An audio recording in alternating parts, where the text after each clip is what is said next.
Hi guys, dahil may sakit si ama, so no rice, so itong gagawin kong recipe for today. Ayan guys, nagayat ko na. Ito yung zucchini kung tawagin, so ang flavor niyang magiging tomato sauce. Hi guys, ito na po yung dinner ni ama, no rice siya. Ito na yung soup na tomato.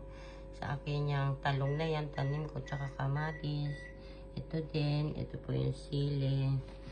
Tumaas po ang sugar niya, so kailangan no rice. Tapos 1,600 calorie lang ang pwede. So hirap po ako ngayon, kaya iba yung food niya, iba yung food ng mga anak ko.